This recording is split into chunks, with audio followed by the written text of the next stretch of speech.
بسم اللہ الرحمن الرحیم۔ شروع اللہ کا نام لے کر جو بڑا مہربان نہایت رحم والا ہے۔ حامیم، اس کتاب روشن کی قسم کہ ہم نے اس کو ایک مبارک رات میں نازل فرمایا، ہم تو خبردار کرنے والے ہیں۔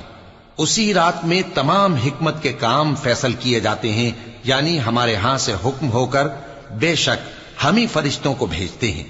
یہ تمہارے پروردگار کی رحمت ہے، وہی تو سننے والا ہے، جاننے والا ہے۔ آسمانوں اور زمین اور جو کچھ ان دونوں میں ہے سب کا مالک، بشرطے کہ تم لوگ یقین کرنے والے ہو۔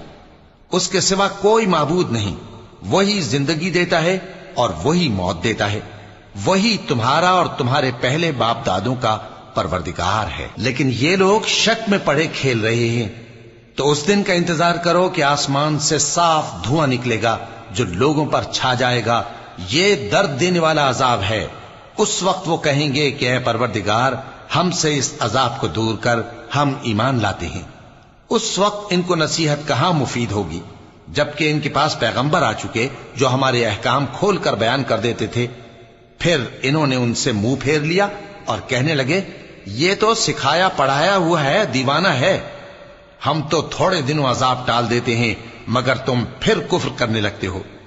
جس دن ہم بڑی سخت گرفت کریں گے تو بے شک انتقام لے کر چھوڑیں گے۔ اور ان سے پہلے ہم نے قوم فرعون کی آزمائش کی اور ان کے پاس ایک عالی قدر پیغمبر آئے جنہوں نے یہ کہا کہ اللہ کے بندوں یعنی بنی اسرائیل کو میرے حوالے کر دو، میں تمہارا امانت دار پیغمبر ہوں، اور اللہ کے سامنے سرکشی نہ کرو، میں تمہارے پاس کھلی دلیل لے کر آیا ہوں، اور اس بات سے کہ تم مجھے سنسار کرو، میں اپنے اور تمہارے پروردگار کی پناہ لے چکا ہوں، اور اگر مجھ پر ایمان نہیں لاتے تو مجھ سے الگ ہو جاؤ۔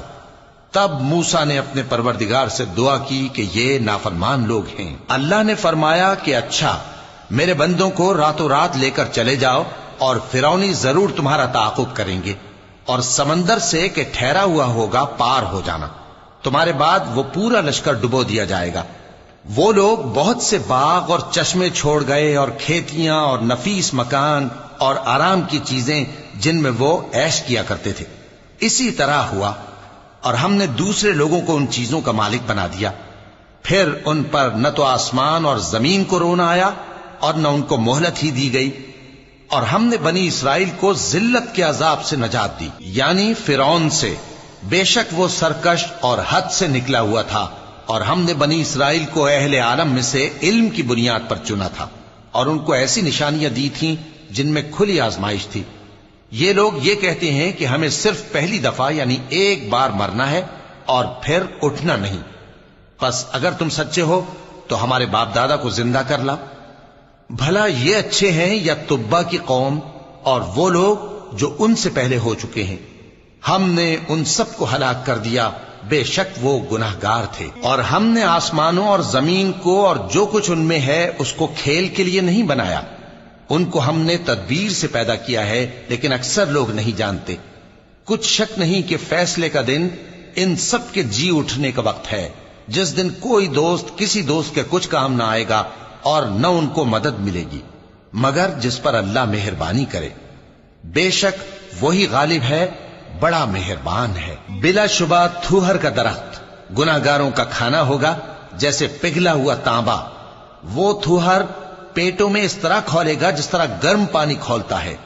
حکم دیا جائے گا کہ اس کو پکڑ لو اور کھینچتے ہوئے دوزخ کے بیچوں بیچ لے جاؤ، پھر اس کے سر پر کھولتا ہوا پانی اونڈیل دو کہ عذاب پر عذاب ہو۔ اب مزہ چکھ، تو بڑی عزت والا اور سردار تھا۔ یہ وہی دوزخ ہے جس میں تم لوگ شک کیا کرتے تھے۔ بے شک پرہیزگار لوگ چین کے مقام میں ہوں گے، یعنی باغوں اور چشموں میں باریک اور دبیز ریشم کا لباس پہن کر ایک دوسرے کے سامنے بیٹھے ہوں گے۔ وہاں اس طرح کا حال ہوگا، اور ہم بڑی بڑی آنکھوں والی حوروں کو ان کی بیویاں بنا دیں گے۔